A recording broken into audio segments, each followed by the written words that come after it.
Coach Ryan Hall with Northside, 2 games under your belt, 2 wins. I mean, the confidence has to be with this team right now. Oh yeah, they're having a lot of fun. You know, the start of school as well. There's a lot of school spirit going around. Big spirit day today or tomorrow for the game. There's just a lot of excitement in our locker room and throughout the school Northside. What's been the biggest key in these first 2 games? It looks like you got good offense, good defense. Looks like everything's kind of clicking right now. Yeah, you know, we played better offensively the first game, and then the second game our defense played lights out. So we're hoping this Friday night that both of them play well. Special teams are huge as well. But I mean, we got a big senior group. They've had varsity experience. They know what it's all about. They know the game of the speed of the game. Our kids are very excited to be playing at home. I mean, our scrimmage was on the road, so we've been 3 weeks on the road. So they're very excited to come out of our tunnel tomorrow night. Yeah, I mean that maybe, you know, they say sometimes home field advantage is the one extra thing that kind of makes or breaks for a team. What's it going to mean to play this at Chambers Field? The kids, I mean, I just can't stress how excited our kids are. Not due to the fact that we're 2-0 and Dwenger's 2-0. There's just so much to it right now where our kids are excited to play in front of our fans, to be here at home to play. The excitement's the word. When you see the start of practice, our kids, it's hot out here today, but our kids are fired up. They're ready to go. We're just counting down the hours till tomorrow night's kickoff. And obviously, you know, looking at Bishop Dwenger, you know, some people say they're down this year. They've got a younger team.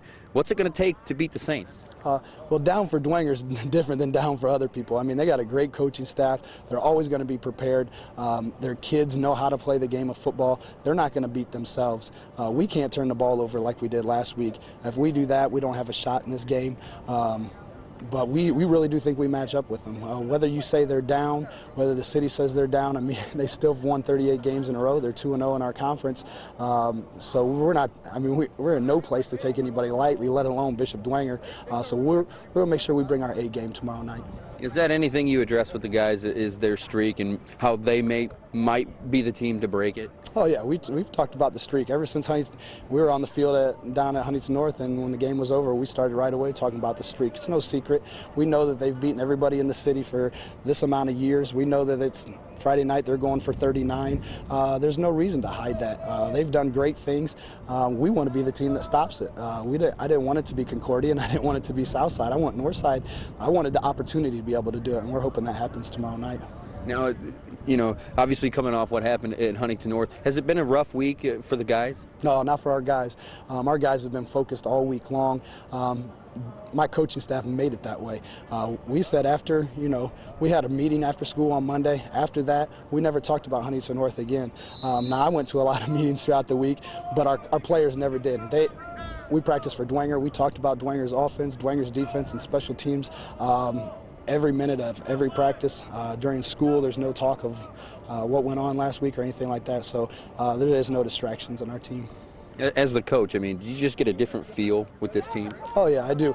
Last year was so hard, you know, coming in late, being the head coach was, I didn't really feel like the team was mine. I still felt like I was kind of coaching Casey's team because of the short notice with everything. This is definitely my group of guys. And my coaching staff's group of guys. There's just so much, we're a family.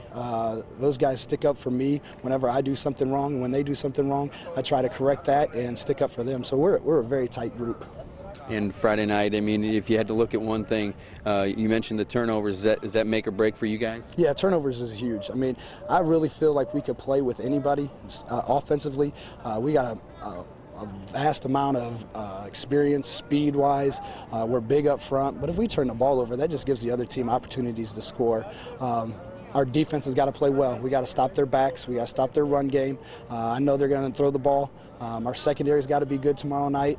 But if we can control the game, if we can control the emotions, and if we can not turn the ball over, I think we're going to be in good shot. Is there any one thing that you're looking forward to tomorrow night? I want to see how our kids play in a big game. I mean, we opened with Concordia, went down to Huntington North, which was a non-conference game. This is our first big game. Everybody in the city talks about how it's Dwenger, Lewis, and Snyder, the big three, and our kids want to be a part of that talk. And I tell them the only way you're going to be a part of that talk is if you beat 1, 2, or 3 of those teams. So I'm real anxious to see how we play in a big game. Not nervous. Our kids aren't nervous. I'm just anxious to see how they perform in a big game here.